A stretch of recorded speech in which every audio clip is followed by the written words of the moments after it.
a middle-aged commoner, who was just enjoying an evening drink, suddenly finds himself reincarnated into the body of a young nobleman from a house on the verge of collapse, and must work tirelessly to save them from ruin. The anime begins with a middle-aged man opens his eyes for the first time in the body of this young noble, Liam Hamilton. As he finds himself at the dinner table of a grandly held party, he wonders where he is exactly, not understanding how he came here when he was in the middle of having an energy drink at a bar after coming back from work. He looks around and comes across a mirror, which reveals to him that he's basically a child now. The shock from this revelation makes him scream, alarming the adults, including his now father, the head of the Hamilton family. Mr. Hamilton feels greatly humiliated by Liam's childish behavior and reminds him that, even though he is just the fifth son making his existence the least significant out of the others, he is still a member of the reputable Hamilton family and must behave like a noble at all times. Liam remains silent, as he has zero clue as to who this man is and what's going on. Seeing him upset, the maid beside him assumes that he is just upset because of his father's scolding. She tries to lighten his mood, telling him that he should be glad that his father is in a good mood today. Otherwise, things could have been worse. She also mentions why Liam's father is happy apparently. Liam's father, the Count of Hamilton, just had a daughter after only having a bunch of sons, and to celebrate this joyous occasion, he has thrown this party on her birthday. As Liam slowly starts to understand that he is playing the role of the son of a noble, he assumes this is all but some weird dream. But when he goes to sleep, hoping to wake up from his dream, he finds himself waking up the next morning, still in this child's body. This makes him realize that this is not a dream but reality. Liam has no idea why this happened to him, but with no choice, he slowly starts to accept his new life and goes along with how things are going. He wears the clothes and attire of the young kid and, first things first, goes to check out the balcony to get a proper view of the Hamilton house. Upon entering the balcony, he discovers that the Hamilton house is set in the middle of acres of land, which the maid claims all belongs to the Hamiltons. While he is still figuring out how to cope and adjust to his new life, one of his older brothers calls him up to have a discussion about their sister. This guy is Bruno, the fourth son of the Hamilton family, and he has already decided how their newborn's life is going to be. He states that they must ensure that she grows up to be beautiful so that she can get married into the royal family, as that is the only way to keep their family secure. Apparently, the Hamilton family is on the brink of losing their nobility status because they haven't been able to accomplish anything significant in the past 3 generations. The current head, Liam's father, is the 3rd generation head of the house, and when he retires, someone from the 4th generation will succeed him. Bruno is sure they won't accomplish anything by then, and as a result, the Hamiltons will become commoners. That is why Bruno wants to use this blessing to the fullest and pull the family back from the brink of ruin. Bruno, a 13-year-old, is only a year older than Liam, but still acts much more mature around his younger brother. He advises Liam to start thinking about their family's future as well. Their discussion comes to a halt when their tutor enters the room and begins teaching them the fundamentals of magic. Learning that he's going to get to study magic, Liam is unable to contain his excitement and jumps from his seat, embarrassing Bruno, who is surprised by his brother's sudden excitement. Bruno tells Liam not to have his hopes up too high, as only 1 in 100 people has the natural talent for magic, making the odds seem pretty low. Regardless, Liam is determined to learn magic and pays full attention to the tutor, having never had the luxury of learning magic in his previous life as a commoner. After class, he rushes to one of the maids, demanding she show him to the library. As she escorts him there, he starts looking for magic books. After picking up a book called Novice Fire Magic, he starts reading the contents and follows the steps to cast a simple fire magic spell, igniting a flame on his index finger. The maid is impressed and congratulates the young master on being able to cast fire magic. Wanting to learn more, Liam goes to his father's office and requests some of the grimoires, the books of spells from the library. The Count shows no interest in his 5th son being busy with his work and grants him access to study books outside of the library without any questions. With his father's permission, Liam immediately gets to work, grabbing some books from the library and learning everything he can.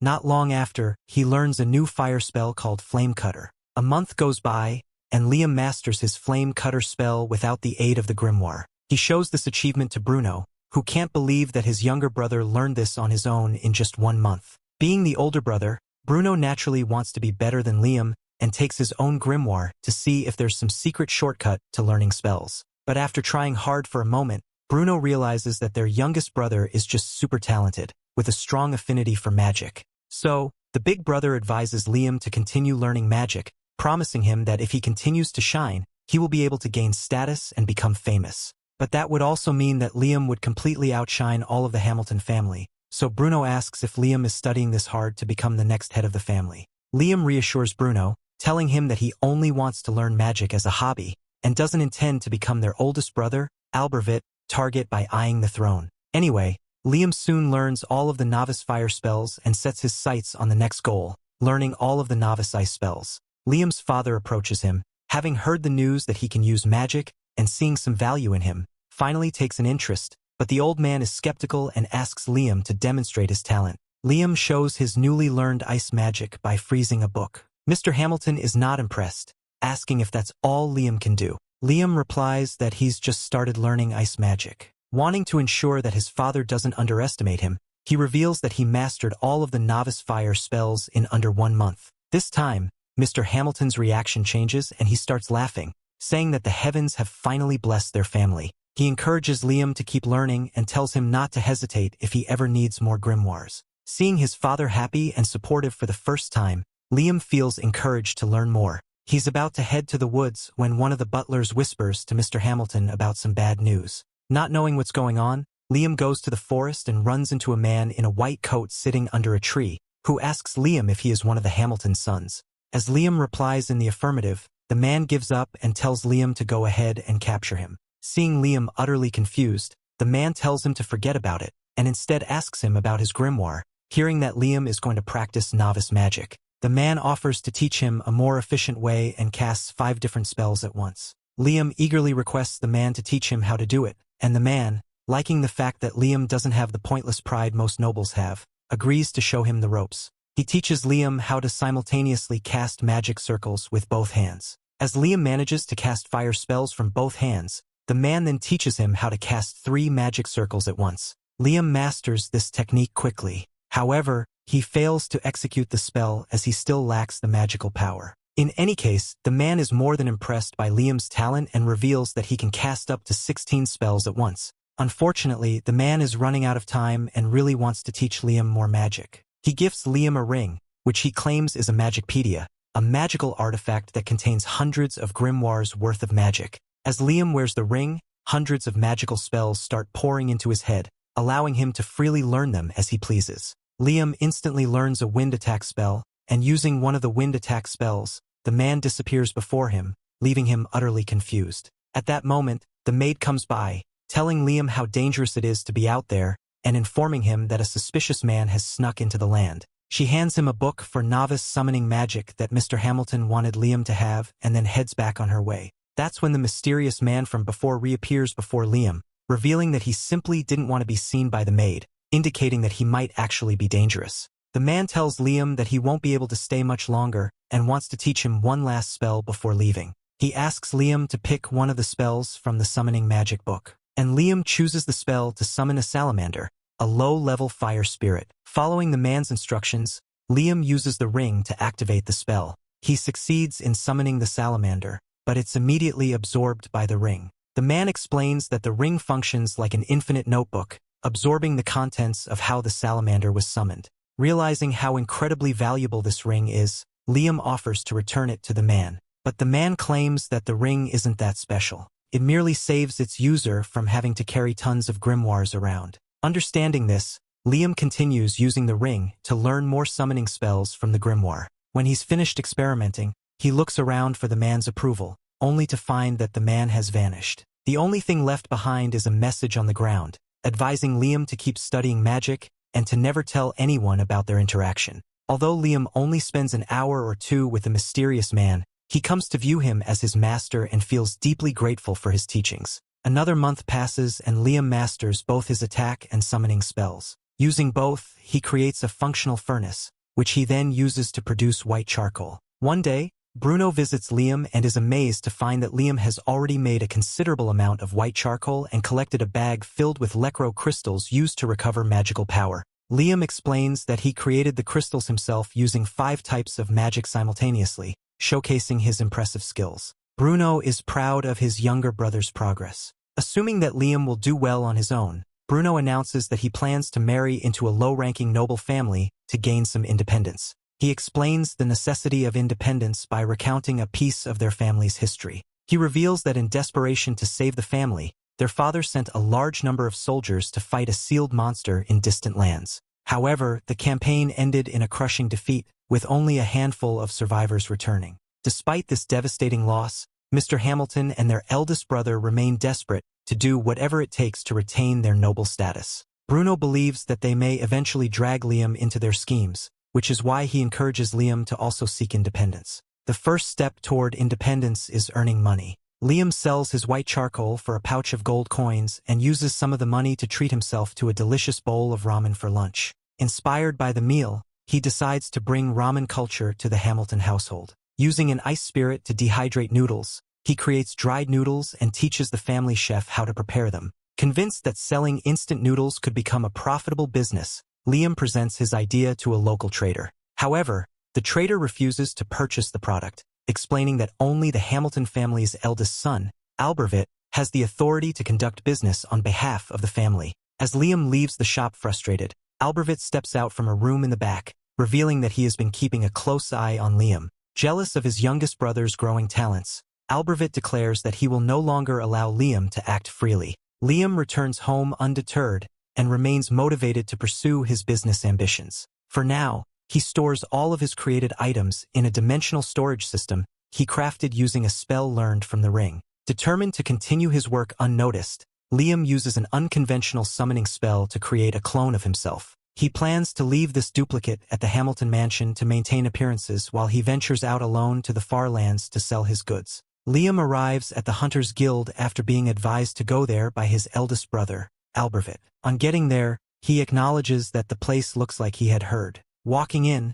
he attracts the inquiry glares of the other hunters who wonder what a little kid is doing in the guild. One of them even teased him about coming here to run errands for his mummy. Focused, he ignores the old dummies and walks straight to a fierce-looking man, and he figures would be the guild master. When he seeks to know if the man is the guild master, he immediately recognizes him as Liam Hamilton. He also acknowledges that Albervit has informed him about Liam's arrival. Before he goes any further, he suggests giving Liam a test. He states that this is necessary to avoid placing him in a class that would be way beyond his abilities. Hearing this, Liam has no issues with it. To kick off the test, the guildmaster instructs him to cast an attack spell that he finds easy. He even states that Liam can speak his incantation slowly, but Liam has completely no idea what the need of incantation is. This sounds very funny to the guildmaster, but he soon realizes what Liam meant. Going further, he asks Liam to attack him while being prepared to launch an attack. Liam figures that he can't help using his full strength,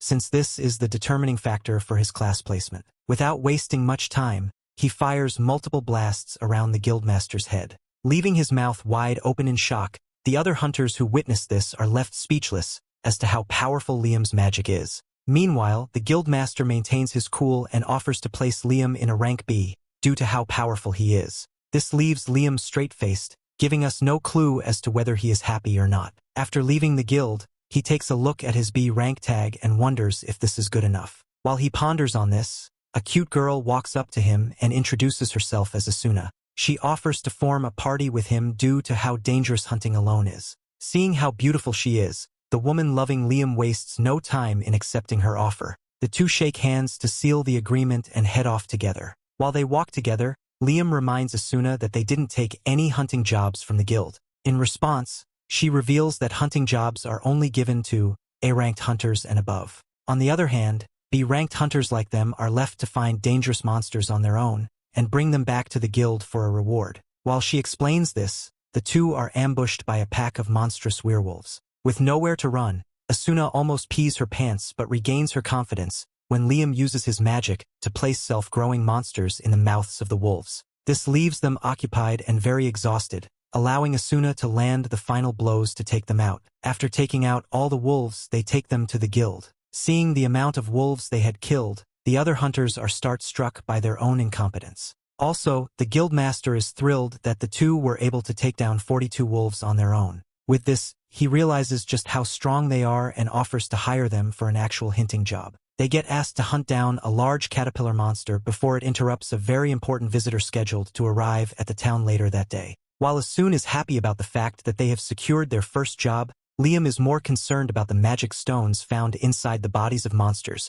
which makes them harder to fight compared to ordinary beasts. When the two go up against the monster, they find it hard to take it down and are left exhausted. Liam tries every spell in his arsenal, but nothing seems to be working against the monster, making him feel like a common man. This leaves Asuna devastated since she expected their first job to be easy. While drowning in her disappointment, she wonders if a meteor could fall on it. This sounded like a splendid idea for Liam, who devises a plan to take the monster down for good. He uses Asuna as bait to lure the monster to a deserted place and summons his item box to unleash a large boulder on it. They end up using this technique to take down 2 caterpillar monsters and return to the guild with them. Seeing this, the guild master and the hunters are left shocked once again.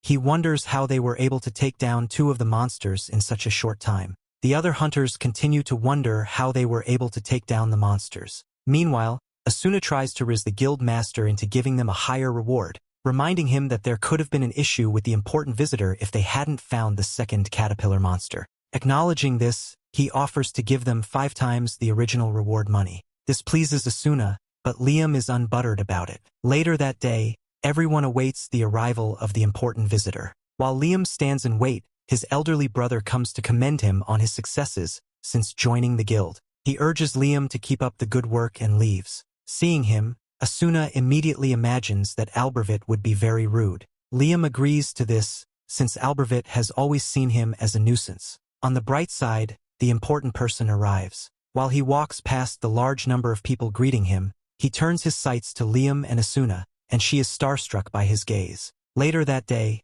Liam meets up with the important guest and he introduces himself as James Stanley. When Liam introduces himself, James responds like he is familiar with Liam's father, not wanting to dwell on that. He seeks to know what Liam is doing with a ring belonging to someone he knows named Raymond. This happened to be Liam's master. At first, James tries to joke with him by suggesting that he had isekai Raymond to take the ring, but hearing Liam mention that Raymond was his master, that cools him down. The two engage in conversations about Liam's time as Raymond's student, which James finds very funny. He wishes to see just how powerful a student of Raymond would be. To figure this out, he asks an acquaintance of his to shield himself from Liam's best attack, hoping to see just how powerful he is. Normally, Liam doesn't feel the need to say incantations. However, he remembers that he had read somewhere about how saying the words can help make your spell more effective. With this in mind, he uses the names of the 3 best singers he likes as an incantation to fire magic missiles at James' acquaintance, Simon. First, it seems like Simon can hold off well, but the missiles end up breaking through his magic barrier and making him pass out. Watching this, James is very pleased at how effective Liam's powers are. He offers to give him the title of a knight to give him the chance to be independent from his family. Later that day, James makes Liam a knight like he had said. He hopes this would help him to get out from the shadow of his brothers. With the knighting done, James seeks to know more about Liam's time with Raymond. He knows Liam's master to be quite the prankster, and wishes to know if Liam has ever experienced this. Just then, Liam is reminded of the time when his master left him with 100 kilograms of gold dust as a graduation gift, after kissing them in the water and making him perfect the item box skill before being able to access it. Even though this was meant to be a gift, Raymond reveals that the mystery behind this is a graduation test for him. Hearing this, James immediately figures out that the gold is just a diversion, while the real graduation gift could be close by, but not hidden in plain sight.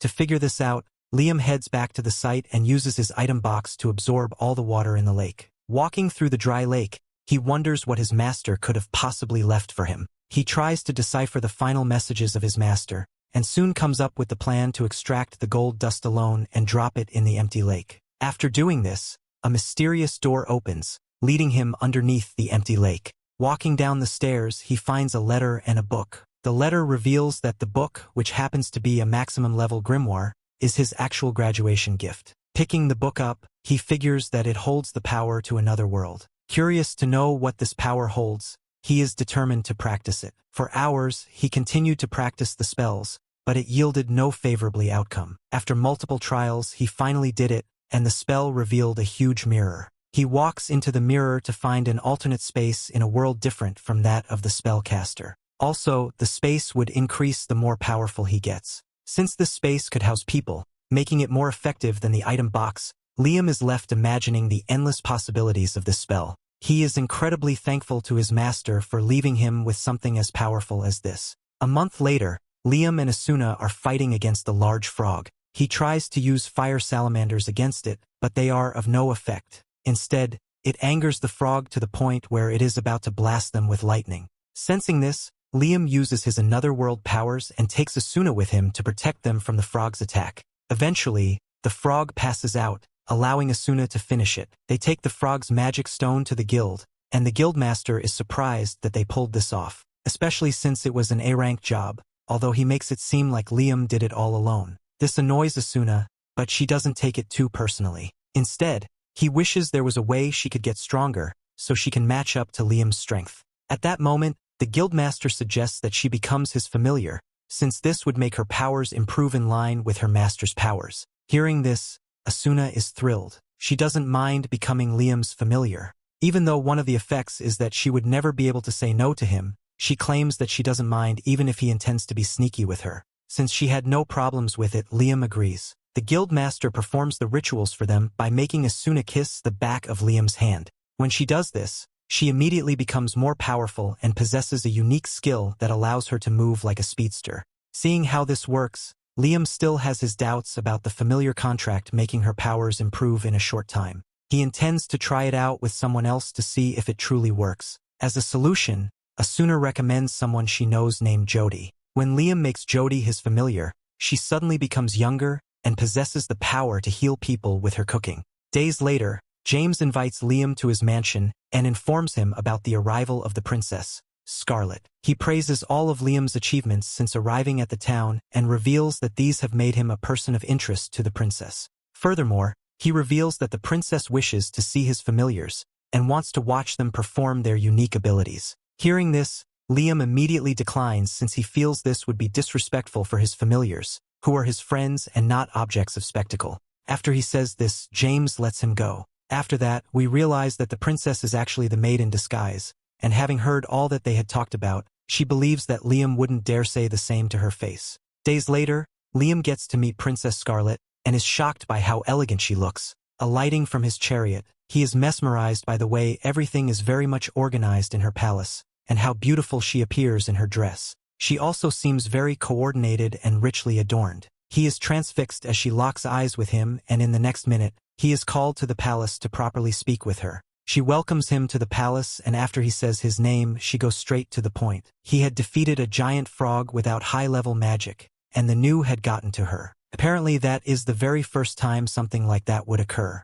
In the light of this, she commends him and does not hide her interest to learn about the magic he had used to wipe them out. High-level magic is not usual magic, and he must have something special to be able to pull such a thing off. She speaks about some of his other skills that come as a shock to him. Following this, she keeps a very straight face and asks him to show her everything, although her smirks are enough to get him intimidated. He takes his time to process things, and after giving it a critical thought, he decides to give his answer in a very wise way. Spoiler alert, he's not as wise as you think. He slowly refuses her request and bluntly waves against it. Although the princess is not shocked, she frames anger and makes it look like he had just disrespected her. And to confirm this, she asks him again if he is sure about refusing her request. Liam, on the other hand, stands firmly on his decision. He says that he will not make a spectacle of his friends. They are very good to him, and there is a level of trust they had built together. It will be inhumane to sell their secrets out. After maintaining a tense atmosphere and observing him for a while,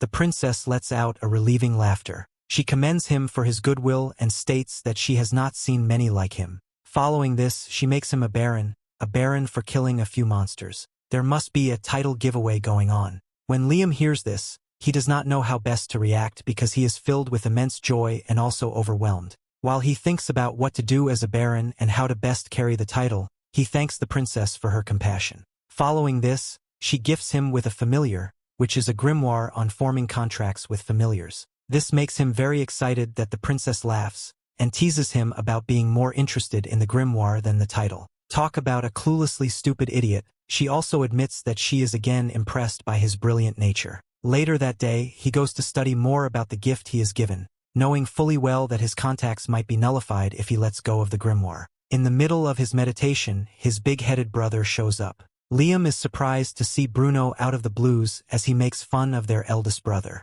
Everyone is aware of Albervit's nature and how much of a sadist the idiot is. Bruno specifically makes fun of him and commends their younger brother for getting the position of a baron, which is even higher than their father's status. He also teases their father by calling him miserable, and earnestly hoping that Liam surpasses him in every aspect possible. Later that night, while Liam is walking across their mansion, he bumps into Albervit, who ignores him after clearly hearing the little boy's greeting. The bastard shows to be a useless adult that bullies his brother. After walking past his brother, he begins to mutter words to himself about how he will make sure he deals with him. He calls him a mere stupid fifth son who has now become a baron. So much anger boils in his blood that he sorts to send his younger brother to hell. Things get even worse when some maidens who work in his chamber and cannot control their loose parrot mouths begin to speak of Liam and how he had become a baron at such a young age. Hearing this, Albervit almost loses his mind and further promises to crush him after intimidating the young maidens.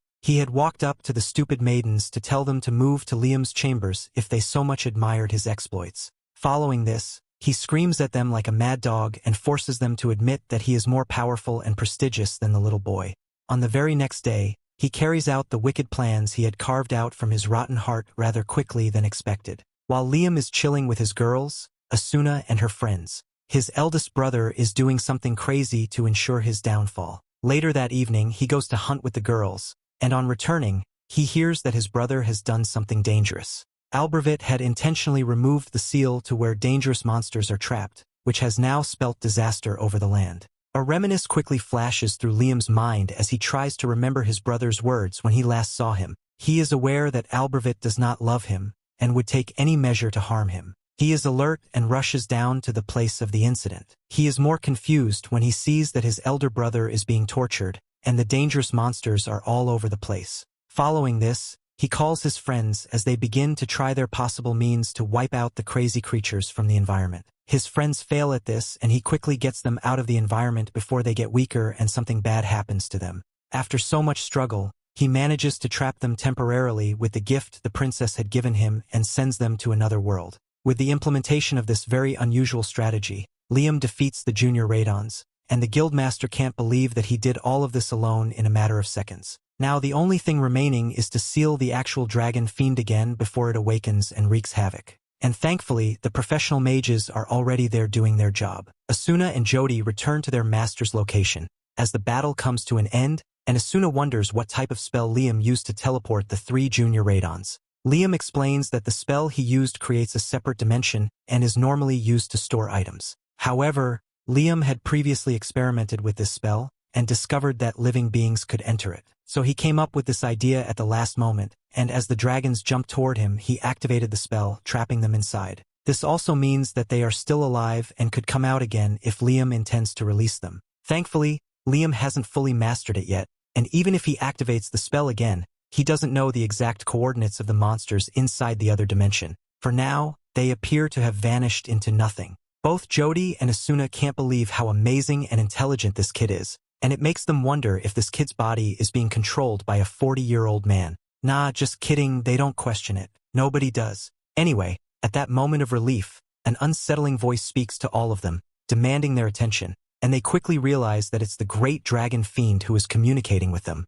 The mighty dragon opens its eyes and speaks directly to Liam, pulling him into another dimension using his superior magic. The dragon realizes that Liam is not just a regular human, as it can sense that Liam's body and soul do not match at all, calling him a puny human with an immense soul. The dragon demands an explanation from Liam, asking him who he is. Not wanting to reveal that he is a middle-aged man inside, Liam remains silent, which gives the dragon the answer it wanted. The dragon tells Liam that it understands his situation, even though it doesn't know what caused this phenomenon to happen, and expresses how much seeing Liam's usual state makes it want to see more of his life. So the dragon proposes an idea, asking Liam to take him with him for the rest of his journey in this world, promising to help him in any way possible in exchange for the experience ahead. Liam accepts the offer, because who the heck wouldn't want to be overpowered AF? Well, actually, Liam only accepts this offer because he doesn't sense any animosity from the dragon. Rather, the dragon's aura reminds Liam of his master. But whatever, with both sides sealing the deal, the dragon dives into Liam's soul, forming a contract that results in a glowing dragon mark on Liam's hand. At one glance, the guildmaster realizes that Liam has absorbed the dragon fiend, which at this point doesn't even surprise him, as he has already realized they are all just a bunch of background characters living in Liam's world. Liam senses the great dragon Radon's powers coursing through his body, making him eager to test his abilities and determine if his powers have been enhanced. When he activates a fire spell called Magic Missile, he fires 11 missiles without an incantation and without breaking a sweat, realizing that his mana has significantly increased. To test further, he chants an incantation and fires the spell again, this time producing 17 missiles with perfect control. However, Liam doesn't notice that his overwhelming mana and aura are intimidating the nearby mages, causing them to panic. The dragon Radon advises him to conceal his aura, and once he does, the mages finally calm down. Liam observes that Jody and Asuna remain unaffected by his aura, assuming it's because they are his familiars. The guildmaster is awestruck and thanks Liam for eliminating the land's greatest threat, though this technically makes Liam the new biggest threat. Undeterred, Liam summons his dimensional item box and compensates the guildmaster with 10 kilograms of gold, instructing him to distribute it among the injured, prioritizing those most affected by the chaos caused by Liam's reckless older brother. The guildmaster is overwhelmed by Liam's sense of responsibility, and wonders how much better things would be if this kind-hearted young man became the head of the Hamilton family instead of his arrogant brother, Albervit. Later that night, Liam's father, Mr. Hamilton, formally thanks him for preventing a disaster and cleaning up Albervit's mess. Liam humbly responds that he acted out of good intentions and doesn't wish for his brother to face trouble for his foolish actions. However, Mr. Hamilton reveals that he has already punished Albervit by confining him to the house, and warns that more severe consequences may follow if his behavior doesn't improve. From his earlier conversation with the guildmaster, Liam suspects that his father is considering disinheriting Albervit. Mr. Hamilton shifts the topic to brighter news, mentioning that Lord James will likely hear of Liam's deeds, potentially leading to a reward. Uninterested in rewards, Liam focuses on his passion for magic and strengthening family bonds. Before bed, he approaches Albervit's room, hoping to mend their relationship. However, he overhears Albervit's frustrated outburst. Convinced that Liam will replace him as heir, deciding it's best not to intrude, Liam walks away, wondering if he should have kept his powers a secret. That night, Liam dreams vividly of practicing new magic and awakens remembering the spells he learned by absorbing the dragon fiend. Eager to master them, he heads to the woods to practice. After hours of effort, he successfully casts summoning magic, allowing him to summon his own junior Radon, realizing its potential in battle. As he practices, Princess Scarlet appears astonished by his holy magic, yet visibly upset for reasons she doesn't disclose. Her sudden arrival flusters Liam, but she explains she came to speak with Lord Hamilton about Liam's reward. However, recognizing Liam's growing prominence, she decides to address him directly. She informs him that while she cannot grant him a title higher than Baron, she has decided to award him the Order of the Phoenix Third Class. Liam, uninterested, listens as she shifts the conversation, asking how he defeated the dragon fiend. He recounts the story without mentioning his reincarnation. Upon learning, the dragon willingly formed a contract with him, rather than being defeated. Scarlet grows serious and warns Liam to keep this a secret. The next day, the princess sends Liam's family 3,000 gold coins, which Liam realizes is to ensure his silence. This was the end of episode 3. Subscribe to not miss the next part.